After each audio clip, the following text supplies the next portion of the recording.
todos, obrigado por terem vindo. A gente tem aqui o prazer de receber a visita do professor Renato Maluf, que está aqui na universidade para outras atividades e gentilmente aceitou vir aqui fazer essa exposição para nós sobre o tema do qual ele é um dos principais especialistas no Brasil, segurança alimentar e nutricional, e ele tem acompanhado isso já no percurso de uma vida lidando com essa temática, né? O professor Renato Maluf, ele é professor do programa de pós-graduação em Ciências Sociais em Desenvolvimento, Agricultura e Sociedade da Universidade Federal Rural do Rio de Janeiro, que tem atividades na cidade do Rio de Janeiro e também na cidade de Seropédica, no sul do estado. Ele também participa, dirige, coordena o Centro de Referência em Segurança Alimentar e Nutricional. Soberania e segurança alimentar. Eu vou explicar por quê. Tá. A sigla continua Cerezão? Tá, então, Cerezão, com C, né, no início, fácil de achar na internet.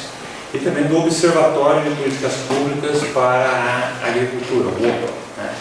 Ele foi presidente do Conselho Nacional de Segurança Alimentar e Nutricional, o CONSEA, da Presidência da República. E também foi por parte do Brasil, né, representando o Brasil no painel de especialistas, né, em segurança alimentar junto à FAO, né, Nações Unidas, das Nações Unidas. Né. Então, eu queria agradecer, né, ao professor Renato Maluf e a todos vocês que vão acompanhar aqui essa apresentação, que ele vai dar uma visão geral para a gente do que aconteceu nesse tema no Brasil e as perspectivas de futuro. Então, em nome da universidade, muito obrigado. Vamos passar para o professor Renato Maluf. Boa noite a todas e todos. Eu aqui agradeço ao Olinto, ao Jorge, pelo convite, né, para participar dessas atividades aqui na universidade, que eu não conhecia, só conhecia de nome, e estou tendo o prazer agora de frequentar os dois cantos dela, e para fazer essa conversa com vocês. Eu estava dizendo ao Olinto, quando a gente se falou, eu optei por não fazer uma apresentação com PowerPoint, com não sei o quê, eu vou fazer uma fala, vai ser mais uma conversa com vocês, para compartilhar algumas questões, né? E fiquem bastante à vontade, até para me interromper, não tem problema nenhum, mas eu vou ver se eu consigo apresentar as questões principais que eu estou enxergando, que a ideia é falar de conquista e desafio, não é isso? Sim. O que se construiu e o que está em questão hoje, né? Na minha avaliação. E depois de dar para o debate, bom, e aí seguimos, né? Eu pensei em abordar 4 grandes blocos de questões. No primeiro, gosto sempre, e acho que é um pouco obrigatório, falar da construção social da segurança alimentar e nutricional no Brasil. E sobre esse ponto, eu passei para o Olímpio, escrevi um texto com a Marina Leão, uns anos atrás, para Oxford, contando um pouco dessa história, né? E por que a gente chama isso de uma construção social. E está disponível, e pode dar para vocês, está na internet também, vocês puseram na Renato Maluf, que é a construção social da segurança alimentar, vão encontrar. Depois eu vou falar um pouco sobre a construção da política e o sistema no Brasil, que é um pouco a materialização dessa trajetória, que, como disse o Olímpio, já tem bem no final dos anos 80. Por estar onde estou, vou fazer um terceiro bloco sobre a dimensão internacional dessa discussão, né? Vários aspectos da dimensão internacional. E, finalmente, os dilemas do momento que estamos vivendo, né? Primeiro, então, vamos falar da construção social da segurança alimentar e nutricional. Por que é uma construção social? Porque, na verdade, é um processo que é fruto da redemocratização do Brasil, do país. A gente pode dizer que somos um dos produtos da democratização do Brasil. Isso começou logo com o fim da ditadura, no final dos anos 80, meados dos anos 80. E alguns de nós estávamos envolvidos nisso desde então. Uma construção que no primeiro momento vinha de dois campos, um campo das sociais, ciências sociais, em geral, pessoal com perfil parecido com o meu, assim, economista, sociólogo, ligado para a agricultura, desenvolvimento rural, produção, e um campo da nutrição e saúde, que era o pessoal que estava lá na ação pública, lidando sobretudo desde o olhar da nutrição. Isso começou no final dos anos 80, segunda metade dos anos 80. E esse processo ganhou, é parte de uma dinâmica do Brasil. Eu estou vendo que aqui na plateia temos muitos jovens que não tiveram a possibilidade de conviver com esse período, mas era um período do fim da ditadura, e quando o cenário brasileiro passa a se dedicar a debates passa a ser permitido pelo Estado. E um dos temas que vai ganhar muita relevância no começo dos anos 90 é a questão da fome, mas que aparece de uma maneira que vale a pena eu me deter um pouquinho para dizer o seguinte. Na verdade, nós tivemos, no entorno da mobilização em relação ao governo Collor, aquela movimento pela ética na política. E no bojo do movimento pela ética na política emerge, e muitos de vocês certamente já ouviram falar, a ação da cidadania contra a fome pela vida. Teve o Betinho como a principal liderança, né? Se chamava campanha do Betinho. Mas o que é... Pode lembrar do documentário, né? Recomendar para eles assistirem o documentário do Betinho. Tudo sobre o Betinho, quase tudo sobre o Betinho vale a pena ver. O que eu gosto de chamar a atenção nesse caso é que nós tivemos o privilégio de ter o José de Castro na nossa história. Um privilégio tão importante que um personagem tão fundamental. Você mede a importância do personagem pelo tamanho da perseguição da ditadura contra ele. Um pouco parecido com Paulo Freire, né? Nossos grandes personagens. E o Josué, já no seu tempo, ele sempre levantou a dimensão política da fome. E dizia que era uma mazela criada, fruto de escolhas, fruto de estratégia de movimento, fruto de poder, etc. Não era um problema de seca, simplesmente, não era um problema. Então, nós temos esse precursor que já nos dizia isso, né?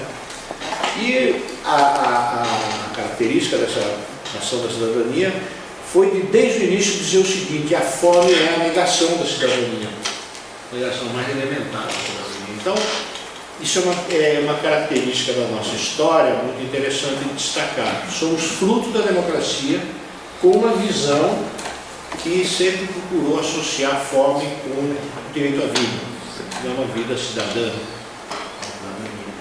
E isso está no bojo, do coração, né, da campanha do Betinho. Também, naquele momento, teve um papel muito importante.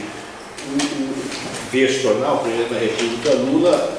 Ele perdeu a eleição em 89 e logo em seguida ele cria o governo paralelo, que era uma estrutura de governo com ministérios.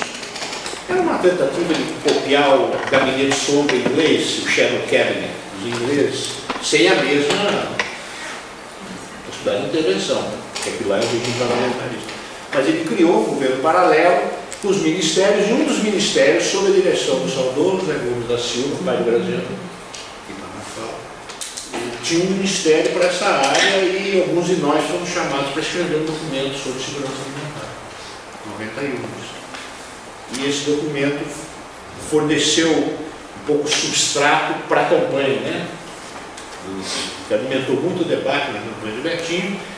Foi um documento que o Lula entregou ao então presidente Itamar Franco e que deu origem ao primeiro conselho, em 93, 94, que foi fechado pelo Fernando Henrique.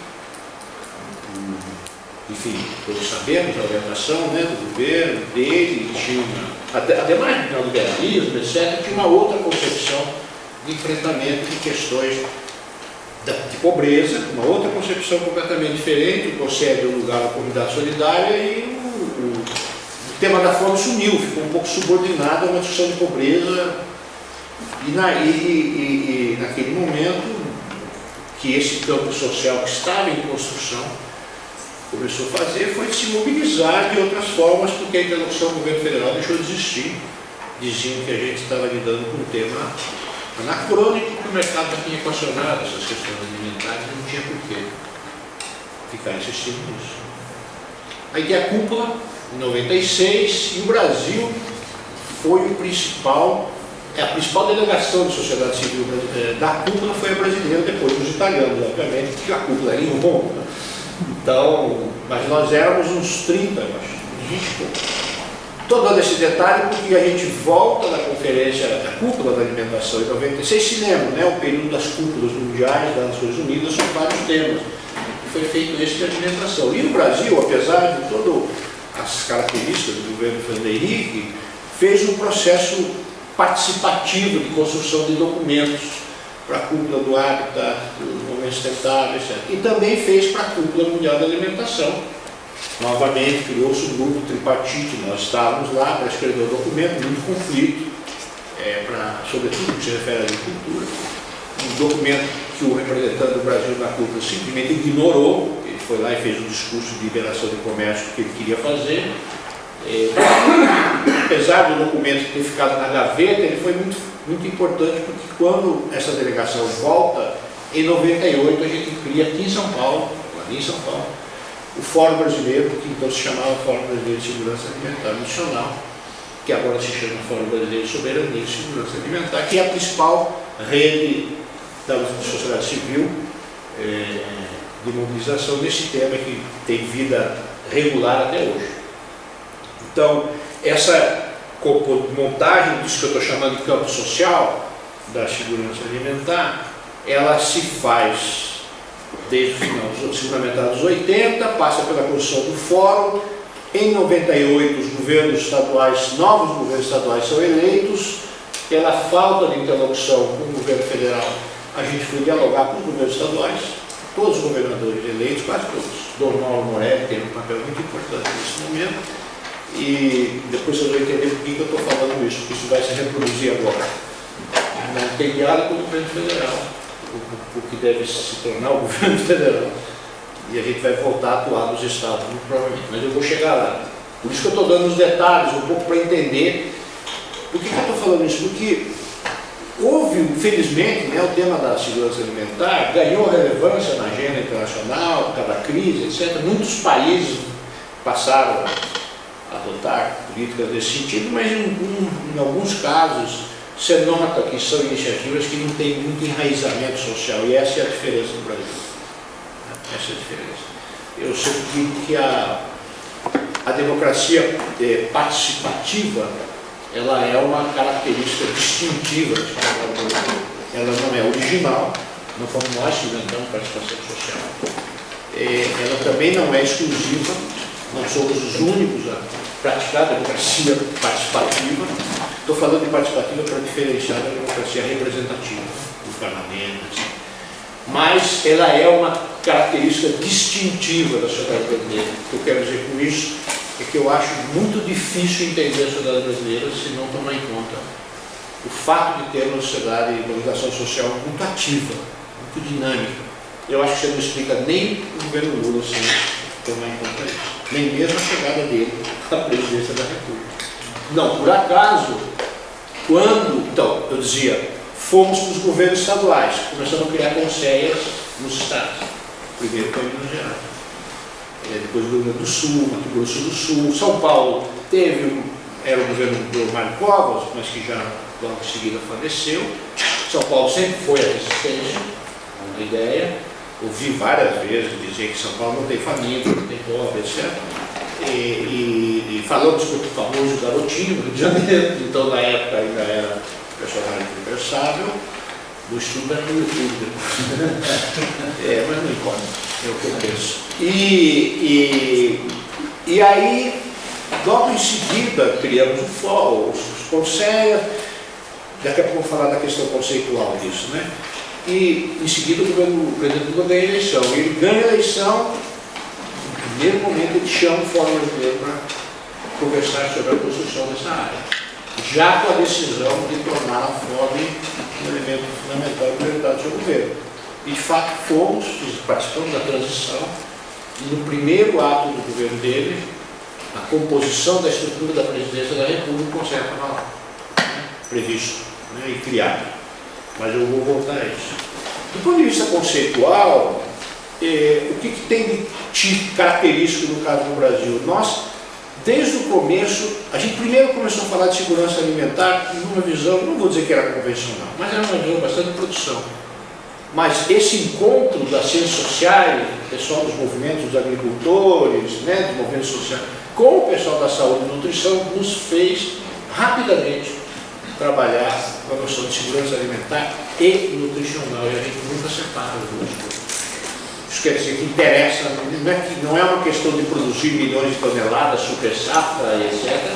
Não é uma questão de promover acesso a qualquer tipo de alimento, mas interessa saber que alimento é esse, a que padrão alimentar corresponde, e que de onde veio e que tipo de produção veio.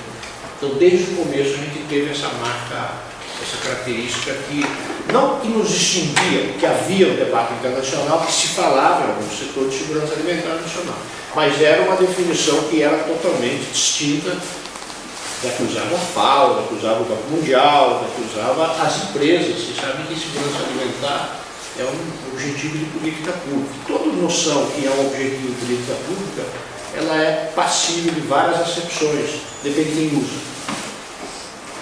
Não sei se sabem disso, quando se criou a Associação Brasileira do Agribusiness, em inglês, no Brasil, o lançamento foi comemorar um livro, do tipo de segurança alimentar. Se vocês forem olhar material da Nestlé, vocês vão ver Nestlé dizendo que ela faz segurança alimentar. Sabe? O agronegócio brasileiro, a todo momento, se diz responsável pela segurança alimentar global. Podemos, se quiser, fazer uma discussão sobre a concepção de segurança alimentar global, que ela é uma questão bastante relevante. A nossa trajetória, ela foi assentada na noção de segurança alimentar e nutricional com uma concepção diferenciada do mundo, dessas institucionalizadas. Por que isso é relevante? Porque esse é o momento que nasce a noção de soberania. Então, ela emerge dos movimentos sociais do campo, nos anos 90, para reagir como reação justamente ao período da hegemonia neoliberal, uma retração dos governos, desregulação econômica, liberação comercial, e já era o momento em que a hegemonia das grandes corporações transnacionais no sistema alimentar mundial já estava se tornando evidente. Então, os movimentos do campo reagem com a noção de soberania alimentar. Podemos, se vocês quiserem, depois entrar em mais detalhes sobre a concepção, etc. Enfim, no fundamental, ela é, o seu principal porta-voz é a Via Campesina, uma rede internacional, que um pouco articula esses movimentos, as mais distintas características de setores, que a gente poderia chamar de movimentos do campo, pescadores, pastores, extrativistas, camponeses, agricultores familiares, enfim, e no mundo todo, e a partir de uma ideia de soberania no sentido de decisão soberana. Você pode até dizer que tem que ver com o direito de decidir o que comer, como comer, o que produzir, mas principalmente, e isso vai caminhar, essa evolução, essa noção, ela evolui, Custou um pouco para eles aceitarem introduzir a dimensão do consumo, ela é uma noção muito marcada por sua origem rural. Depois, se quiser, eu posso discutir um pouco melhor, senão eu não vou dar tempo, não vou dar conta de falar tudo mais, mas eu tenho, inclusive, argumentado, até escrevendo sobre isso, sobre a necessidade de ampliar o uso da noção para que ela faça sentido para o conjunto da sociedade. Para dizer de uma palavra, me interessa saber o que quer dizer soberania alimentar para um habitante de uma favela do Rio de Janeiro. Só para dar um exemplo bem extremo. Então isso tem toda uma implicação. Mas quando ela surge em oposição à segurança alimentar.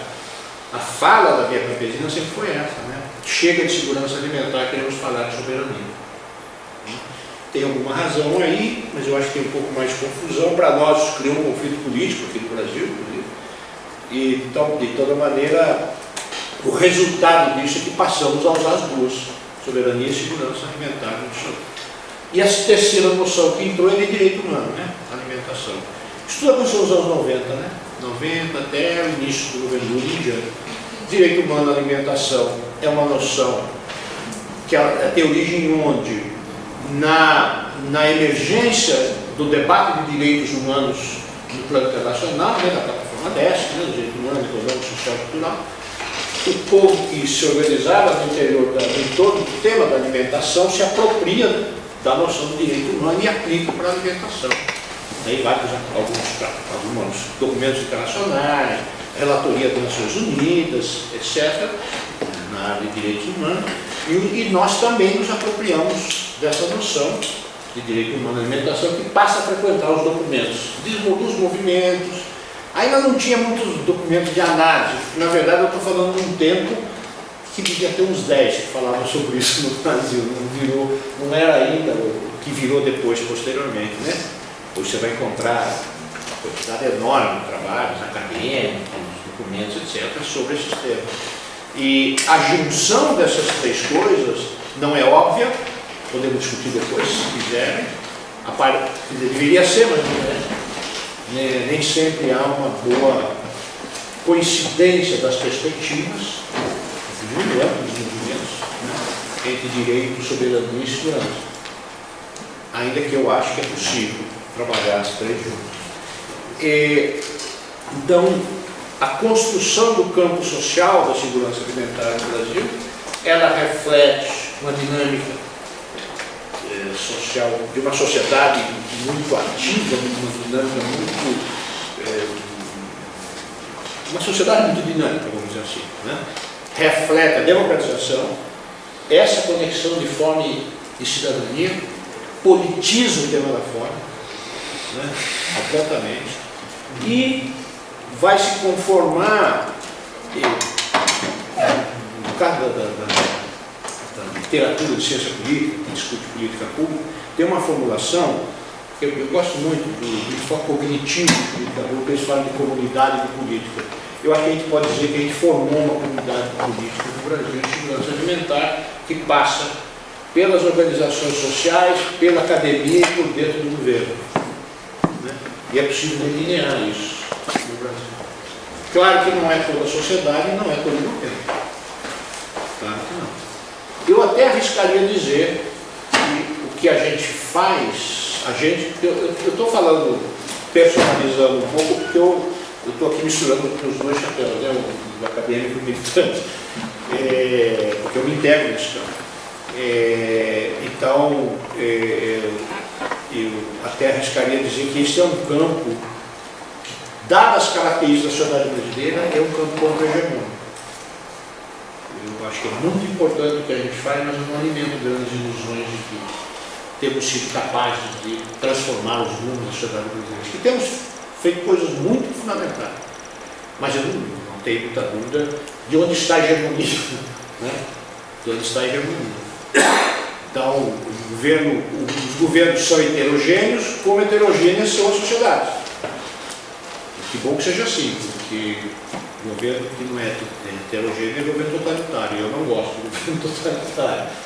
Então, se a sociedade ela é diversa, e os setores estão aí, eles vão se refletir no governo de uma maneira, e o nosso papel é tentar organizar e incidir nas políticas públicas e nas outras iniciativas de caráter público, mesmo que não governamentar, na direção de promover esses valores, princípios, visões, né, de orientação social no entorno dos alimentos e da alimentação. Nos interessa os alimentos, são os bens, mas nos interessa a alimentação, que é a maneira como a gente se apropria deles. Então, é isso que eu estou chamando aqui de campo social da segurança alimentar. Uma construção longa, né? Que às vezes me faz fantasiar que ela vai ser um pouco mais capaz de resistir aos tempos presentes do que pode parecer no momento. Mas vamos discutir isso daqui a pouco. Segundo bloco de questões, política e sistema. Como é que isso se traduziu institucionalmente, né, na política pública? Tem duas características fundamentais dessa concepção. Uma é a intersetorialidade. Fome, assim como pobreza, são fenômenos multidimensionais. Não tem uma única dimensão, não tem uma única causa, são múltiplas e, portanto, exige uma abordagem assim. Que no caso da política pública, a gente chama de intersetorial. No nosso meio acadêmico, universitário, seria você falar da interdisciplinaridade para tratar dessas questões. Então, às vezes, quando eu vejo colegas criticando os governos porque não tem dificuldade de fazer intersetorialidade, eu pergunto, e como é que você faz interdisciplinaridade na universidade? É tão difícil quanto. Né? Sendo que lá, é uma questão de recurso e poder. Na universidade também. Né? A disciplinaridade é uma fonte de poder. Então, também. Né? Então, a intersetorialidade para nós é uma condição fundamental. Para um bom tratamento da questão. E a participação social. Então, toda a construção, vocês vão ver, todos os documentos que vocês forem ler por aí, vocês vão sempre ler isso. Intersetorialidade com participação social, intersetorialidade com participação social. E isso era uma tentativa também de nos diferenciarmos de visões convencionais sobre o que funcionava fora, e que ou setorializam a questão, botam num gueto, né? Ou a tomam de forma compensatória, assistencial. Ou as duas coisas juntas. Né? Por isso que, por exemplo, no começo do governo Lula, nós fomos contra a criação do MESA, do Ministério Extraordinário. Porque a gente dizia isso vai setorializar e vai descompromissar os outros setores do governo. E de fato já estava começando. O primeiro ano do governo Lula era isso. Esse negócio de fome é lá com o Graziano no MESA. Ministério da Saúde falando isso. Então, setorializou, se desobriga, tem lá o sujeito que é o responsável. A caixinha da fome é do Zé. A caixinha e depois fica aquela disputa, esse aqui é meu pobre, aquele é o seu pobre, esse é o meu faminto, aquele é o seu faminto. Então a gente batalhou muito. Nós queríamos um conselho na presidência da República para poder agregar ministérios e uma organização intersetorial, interministerial no governo para tratar. Conseguimos metade no começo, que era o Conselho, o presidente criou, como a gente pediu, com uma característica muito particular na época, porque era, e ainda é, pelo menos até daqui a 15 dias, um conselho presidido pela sociedade civil. Eu, por exemplo, fui presidente do conselho em nome da sociedade civil, e tem 2/3 de seus membros da sociedade civil. Hoje são os 40 da sociedade civil e 20 ministérios sentados lá. Esse é o conselho, na presidência. Só que ele é um órgão assessor da presidência da República. Né? Também outra fonte de controvérsia. A gente que diz que isso é um sinal de fraqueza. O conselho assessor da presidência quer dizer o seguinte: ele é um conselho que propõe ao governo, ele não decide, ele delibera, mas suas deliberações são propositivas, não são mandatórias. Completamente diferente do Conselho de Saúde. O Conselho de Saúde tem uma outra composição, tripartite, né, quase sempre conduzido pelo governo, e ali eles decidem. Então, se o Conselho de Saúde diz X% da verba da saúde tem que ir para o programa tal, X% para o programa tal. Né? O Conselho não faz isso. Mas então isso é uma debilidade. Bom, eu acho que é o contrário.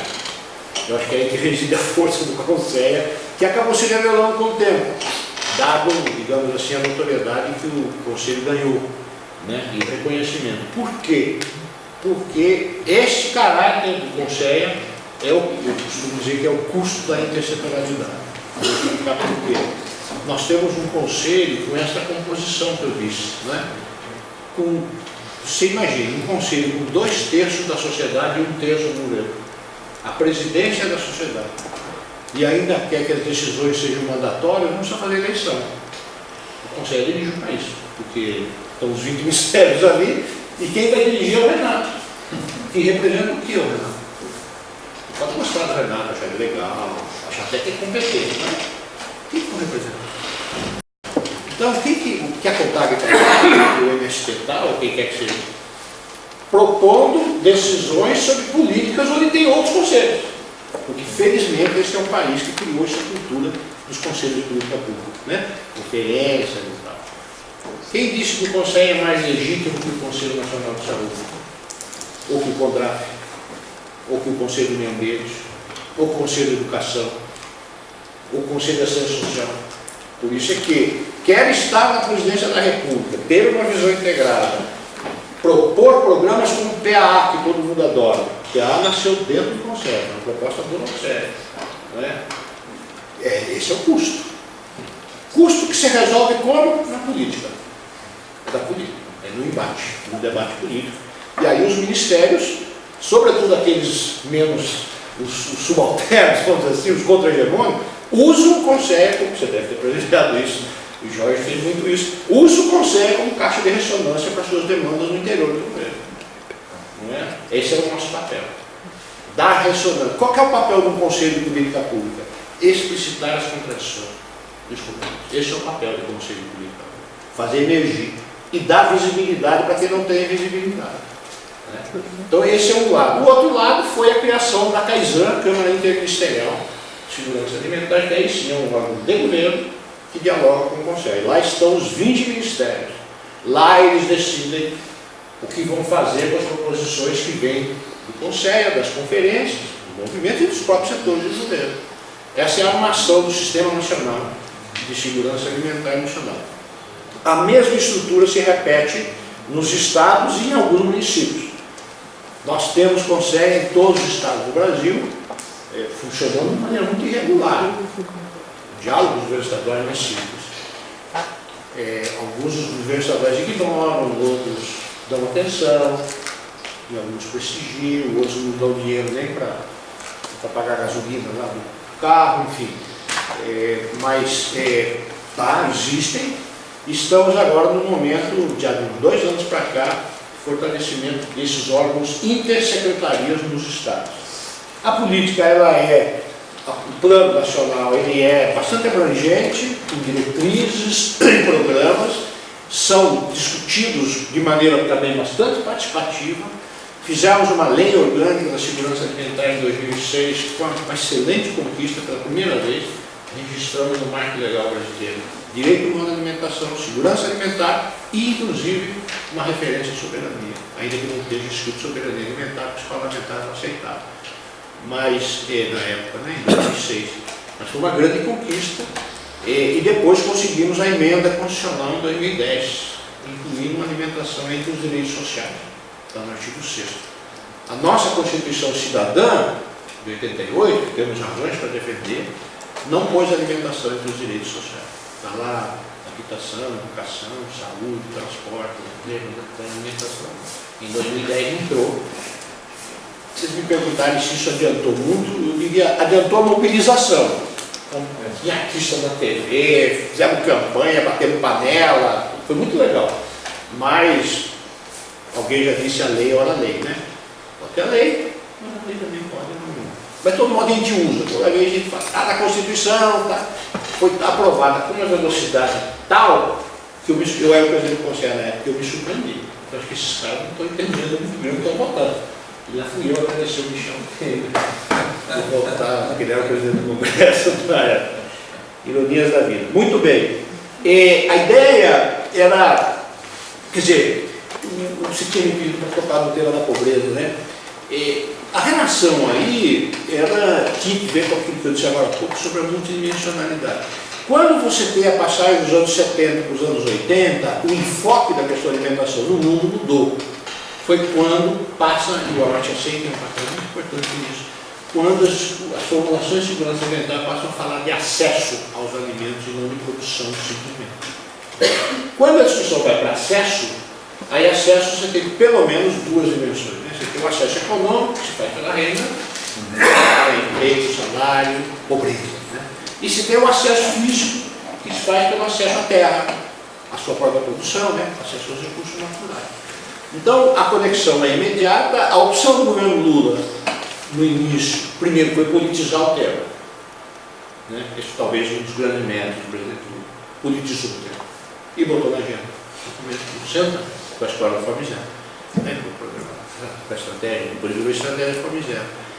E segundo que houve uma combinação, digamos, de instrumentos mais imediatos, como é o caso da Bolsa Família, não é?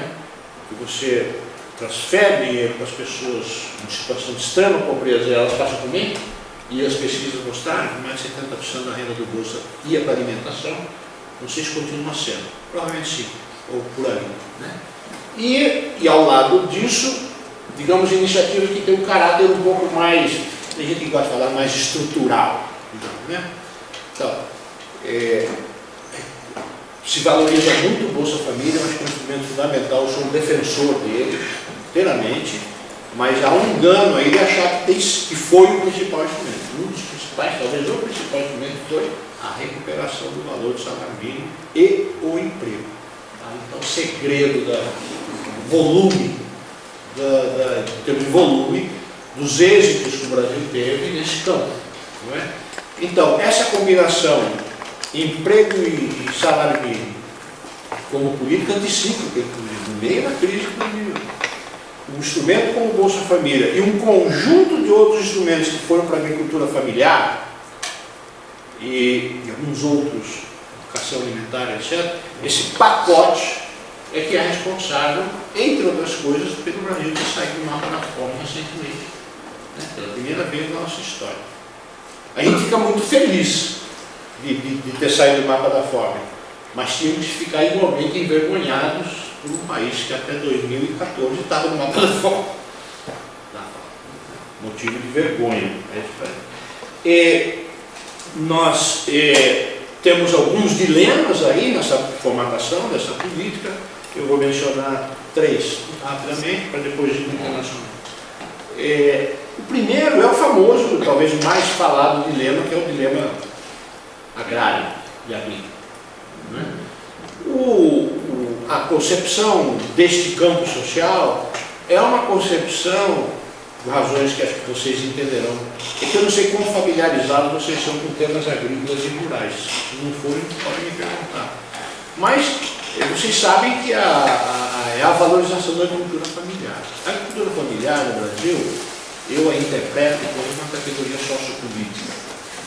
Ela é uma categoria que emergiu dos movimentos, com apoio da academia, e foi reconhecida, começou a ser reconhecida no governo Fernando 96, 35, 96. Primeiro na forma do Pronaf, né, de um programa de crédito, e depois, mais adiante, virou uma lei, agora já no governo Lula, reconhecendo em lei uma categoria, a agricultura familiar. Por que sociopolítica? Duas razões. A primeira é porque ela é uma categoria que, diferentemente de outros usos do mundo, ela faz um corte social na agricultura no meio rural. Não é nem de tamanho, nem de produção, é social. Isso, inclusive, quando a gente dialoga com os europeus, é muito interessante. Os franceses, por exemplo, eles não entendem. Por que vocês falam de agricultura familiar? Aqui na França tudo é familiar, finalmente. Não é assim. Nós não estamos falando que tem marido, mulher, nós estamos falando de uma categoria que divide um modelo que é dual, bastante dual. Né? É social. E é política por quê? Porque foi criada para disputar política, disputar recursos públicos. Né? Para disputar recursos públicos. A ideia era justamente de quem fez isso nos anos 90, e daí em frente, era dizer, é diferente. E a gente quer disputar recursos públicos. Então, nós queremos programas que sejam especificamente, exclusivamente dirigidos a quem pode ser chamado de família. E assim começou o Pronaf e se separaram os dois planos safra, aí já era do Conselho, em 2003, separou os dois planos. Criou o Pronaf, criou a Secretaria da Agricultura Familiar, que depois virou Ministério. Uma experiência que é até hoje muito discutida no mundo, porque o Brasil acho que é o único país do mundo que tem 2 ministérios para lidar com a agricultura. Tem o Ministério da Agricultura e tinha o Ministério do Desenvolvimento Agrário até alguns meses atrás. Não é? Essa dicotomia institucionalizada é uma inovação, que para nós aqui custa alguma coisa, tem conflitos, etc., mas os que nos olham de fora costumam usar isso num sentido um pouco diferente, que às vezes nos surpreende os brasileiros. Eles dizem assim, mas vocês no Brasil conseguiram resolver essa coisa. Está resolvida, vocês tinham que criar dois. Pronto, então os dois aí convivem. Então, num certo sentido, é preciso ter muito claro duas coisas para nos entendermos bem. Primeiro, não são 2 mundos separados. É um engano achar que é um negócio que são mundos separados. Não são. Existem entre eles complementaridades. Existem entre eles conflitos. Ponto 1. Ponto 2. A categoria agricultura familiar já não é mais suficiente para dar conta de tudo que está embaixo dela. É um universo bastante heterogêneo. Bastante heterogêneo. Então, eu acho que ela ainda faz sentido daquilo que eu falei de ser uma categoria de enfrentamento e disputa de modelo, de disputa de recursos, de concepção. Mas a gente já está mais do que atrasado em termos da necessidade de abrir a caixa preta da agricultura familiar. Inclusive porque, no caso dos alimentos, nós estamos caminhando, agora sim, na direção muito parecida da tal da agricultura familiar europeia. Muito parecida. É familiar porque é o marido, a mulher, talvez um filho que toca. No restante é um modelo muito parecido com o outro. Tecnificado, com maior especialização, etc. Isso é um dilema de discussão no Brasil, né? Que eu acho que ainda está muito pouco discutido. Que me leva para o segundo tópico que eu queria falar, que é abastecimento. Nós não temos, CONSEA passou todos os 2 governos do governo Dilma insistindo na necessidade de uma política nacional de abastecimento. O Brasil não tem. O Brasil abriu mão de ter do que tinha, né? Nem estou dizendo que a que tinha era boa.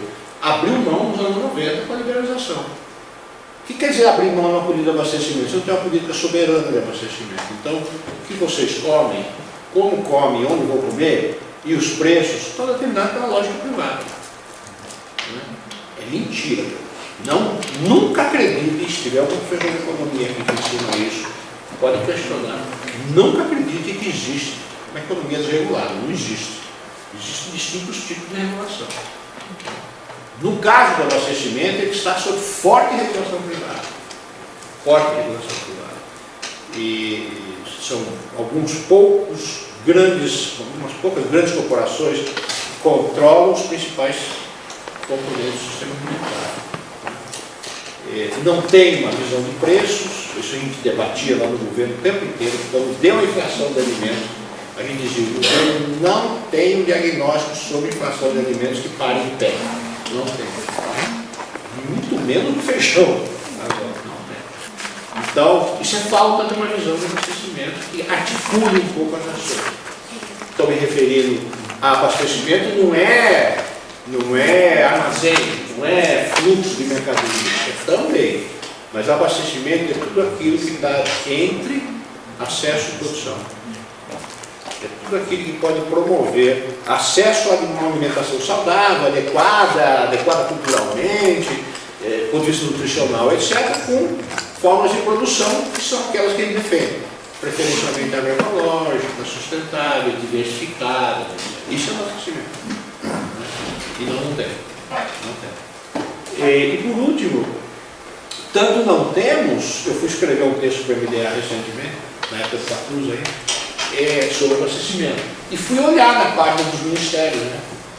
Quem é que estava falando o quê? A única página onde existia uma referência explícita ao abastecimento de alimentos básicos dos brasileiros era o MAPA. É o Ministério da Agricultura da Tatiana. E sabe o que é o pior? O pior é que a maior parte dos alimentos básicos que nós estamos consumindo estão indo crescentemente na produção capitalizada. Arroz, feijão, mandioca. Não é só soja, não. Por isso é que é preciso abrir a categoria agricultura familiar e falar do que é que nós estamos, falando.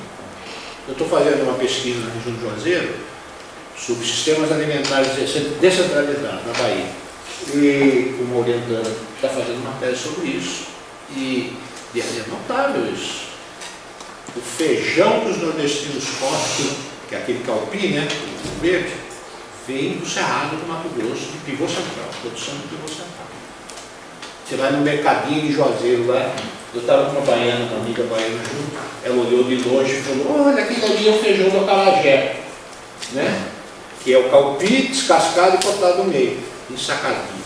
Do jeito que os baianos gostam. Da onde vem? Goiás. Goiás. Produção irrigada, escala. Esse é o tipo de fenômeno que está acontecendo por aí. Então, o que é uma agricultura familiar dessa que a gente idealiza? Ela, aqui sobreviver, vai sobreviver produzindo produtos, não vou chamar de exóticos, porque chega a maldade, mas produtos típicos mais caros. O acesso à alimentação típica é mais caro. Vá comprar um bode na região de Juazeiro, você vai conseguir pagar. É até divertido ter uma questão semântica muito engraçada. Você já conhece essa história dos bodes lá do bodódromo? Eles só falam de bode o tempo inteiro. Vamos comer carne de bode? Vamos ali comer um bode? Tem um bodódromo lá, que é um lugar que tem pizza de bode, tem tudo de bode. E todo mundo sabe que eles não estão comendo bode. Mas falam de bode. Estão comendo carneiro, ovelha, etc. Tem muita caprinocultura lá. Vá comprar uma carne de bode, você vai pagar umas 2, 3 vezes mais. Aquela farinha de mandioca especial, não sei o quê, vai pagar mais caro. Se acha quando acha. Então, tem uma recomposição da produção de alimentos no Brasil que está passando ao largo, né, dessas discussões. Não vejo ninguém, exceto o Ministério da Agricultura, dizendo nós vamos potencializar a produção, mais intensificar. Você sabe que nós brasileiros, vocês sabem, obviamente, nós brasileiros comemos arroz todos os dias, quase sempre 2 vezes por dia, do Oiapoque ao Chuí. Um país que come arroz todo dia, em toda a refeição, desse tamanho, vocês acham que faz algum sentido que 70% do arroz que a gente consome vem do Rio Grande do Sul? De uma área desse tamanho. 8% da área plantada de arroz no Brasil fornece 70% do arroz que a gente consome. Pergunte onde estão as variedades de arroz no Brasil. Todos vocês comem arroz de agulhinha. Para nós, não sei se vocês são paulistas, mas para paulista, arroz de agulhinha é mais ou menos o que eu sempre comi. Agora você vai lá falar para os nordestinos que eles estão comendo arroz de agulhinha, estão comendo. Eles não aceitavam. Eu fiz meu mestrado sobre arroz, eu sou um pouco velho, 70 e tanto. E eu me lembro disso. Eles comiam arroz do Maranhão, que era um arroz mais quebrado, grosso, gordinho e que enchia a panela. Põe um pouquinho de arroz na panela. E aí enche o bucho, né? Aí quando eles viram aquele arroz de agulhinha que não ia para lugar nenhum na panela, eles aceitaram. E maranhense, se não come arroz, se não comeu. Não é isso? Então, acabou. É a agulhinha do Rio Grande do Sul para Amapá. 70%. Feijão é na mesma direção. O problema é feijão, a diferença do feijão, o feijão tem 3 variedades, pelo menos 3 grandes grupos, e tem diferença de hábito muito arraigada. Aqui em São Paulo come marrom, de cores, né, que é o carioquinha, curiosamente. No Rio come preto, na Bahia preto, lá em cima é o calpi, lá embaixo é o preto. Isso é muito arraigado entre nós. Difícil de mudar isso. É dificilmente vai ter uma padronização do consumo de feijão no Brasil. É difícil. Mas está perdendo variedade, está, e ela está se movendo, a produção está se deslocando. Tudo bem, os nordestinos podem continuar comendo feijão de corda. Feijão de corda não é. De corda é porque eles comem. Podem continuar comendo calpi, mas vai comer a produção irrigada do Goiás. Igualzinha do agronegócio, das áreas grandes, Pivô Central. Muito bem. E consumo e educação. A gente até melhorou um pouco nesse tratamento do tema do consumo. De uma maneira muito interessante, nós estávamos comentando isso. Não sei se vocês vão concordar comigo. Acho que a gente passou uns 10 anos ou mais criticando o modelo do agronegócio pelos seus impactos ambientais, não é? Não vou dizer que não teve nenhuma repercussão, alguma teve, mas eles tiraram de letra. Da onde está vindo a crítica ao modelo do agronegócio com maior capacidade de incidência da saúde? É feito na saúde humana de comer alimento com veneno. está tendo muito mais repercussão no modelo de produção agrícola do que a crítica ambiental, que perde diversidade, que não sei o que no solo, contamina a água. Falou, tal, causou alguma coisa, mas o agronegócio está reagindo à crítica da saúde. Começando a falar de uso racional, de agrotóxicos, estão passando para orgânicos, né, em grande escala, etc. Então, algo por aí vem, um pouco menos na educação. Aí o Brasil são coisas que a gente deve falar com orgulho, ainda que a eficácia ainda seja fugida. Nós, o governo já na Dilma, o Ministério da Saúde lançou um guia alimentar, não sei se vocês conhecem, se não conhecem, vão ver. Lançou um guia alimentar para a população brasileira, que teve uma repercussão mundial que vocês não conseguem acreditar. A quantidade de mensagem que nós lá na área recebemos de pessoas. É verdade que o seu país lançou um guia que diz que não é para comer produto processado, que é para...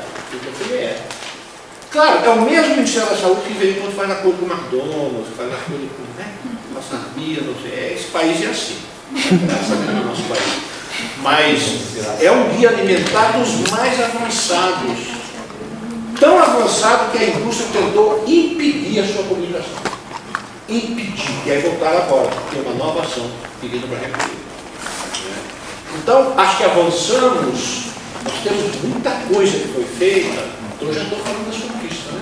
Muita coisa que foi feita, foram feitas, que são bastante interessantes, que acabaram até dando muita notoriedade internacional para a nossa experiência. Eu já vou entrar na dimensão internacional para ver se eu falo dos desafios e deixo um pouco de tempo para debater. Né? Deu muita notoriedade, agora, sempre marcado por essas contradições. Né?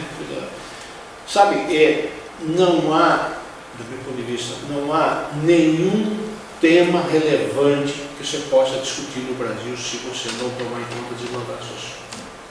Em nenhum campo, do meu ponto de vista. O grau de desigualdade nesse país é tamanho ainda, apesar das conquistas, que é muito difícil você. E essa desigualdade ela tem várias expressões, entre as quais está o poder. O poder dos meios de comunicação nesse país é infernal. Nós tentamos, o Conselho, né? E o pessoal da área de consumo, de saúde, de nutrição, seguem com a campanha contra a propaganda de alimentos para crianças. Para a propaganda de alimentos. É quase impossível. É uma batalha impressionante. Agora estamos conquistando algumas coisinhas. Então, acho que temos avanços no campo de consumo e educação.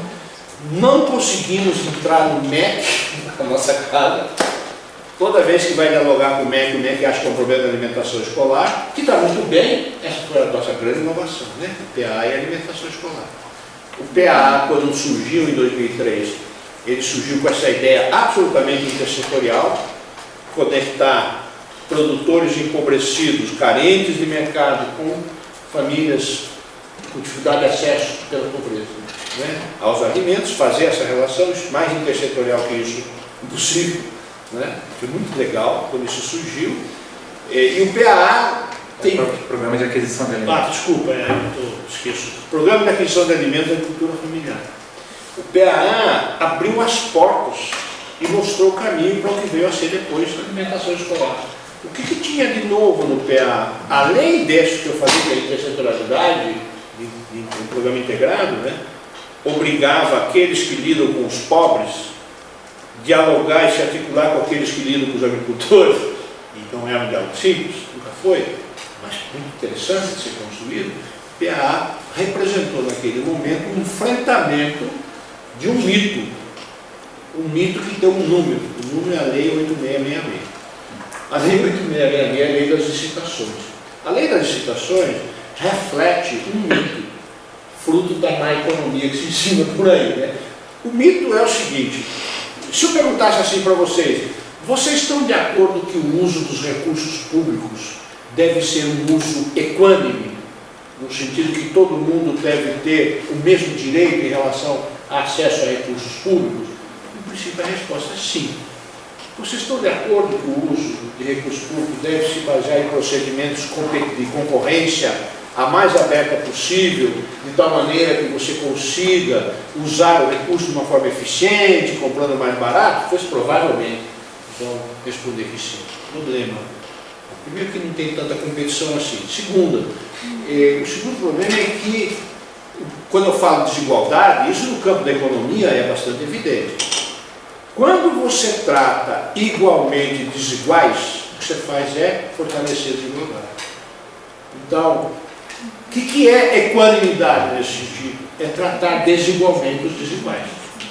O que é tratar desigualmente os desiguais? Quer dizer o seguinte: este recurso aqui não é de livre concorrência, não. Este discurso aqui vai para este setor. Isso é decisão arbitrária, é discriminar socialmente. Mas isso é política pública. Por quê? No PAA, isso apareceu de que jeito? Somente assentados de reforma agrária e produtores das categorias, nem lembro mais os números do PRONAF, né, da agricultura familiar, é que podem acessar o PAA para fornecer alimentos que vai para as entidades filantrópicas, depois passou aí a parte da Julgar Capital, etc. Né? Então, isso é você dizer assim: as grandes companhias, empresas, que estão acostumadas a ganhar concorrência pública, estão fora. Elas vão dizer: isso não é legal. Isso é ilegal, inconstitucional, seja. Então foi uma disputa enorme para legitimar um instrumento que usa de maneira discricionária o recurso público. Contrariamente ao mito da universalidade do acesso, que é um mito. Que nem o acesso à universidade, não parecido. Acesso é universal, só que quem tem maior condição de estudar, entra. Quem não tem, não entra. Então, esse foi a grande chave do PA, que depois virou o instrumento de referência para a mudança do PNAE. E essa foi uma das coisas que a gente mais se orgulha, né, de ter participado. Em 2009, a reformulação do programa de alimentação escolar. Nós somos o país que temos talvez o maior programa de alimentação escolar gratuita do mundo, são 46 milhões de refeições por dia, 48 por aí, e está em todos os 5.500 e tantos municípios, e não que sempre funciona regularmente. Antes, eu cheguei aí a municípios fazendo pesquisa sobre outro assunto e merenda tinha uma semana, 10 dias, 15 dias, até onde o dinheiro dava. Né? Agora, acho que isso mudou substantivamente. Mas não foi só isso. A lei nova de 2009 reconheceu a alimentação escolar como direito. Então não é qualquer porcaria que você dá para menino de escola pública, é um direito. Há uma alimentação que tem que ter um determinado conteúdo e aí é o ponto, né, pelo menos 30% do recurso transferido pelo governo federal para que as localidades comprem alimentos deve ser gasto adquirido diretamente na agricultura familiar da localidade ou no máximo da região quando você não tem oferta, né, suficiente. Isso mudou completamente, virou um padrão mundial. O Programa Mundial da Alimentação faz isso agora o tempo inteiro. Adota isso como modelo, né, em vários lugares.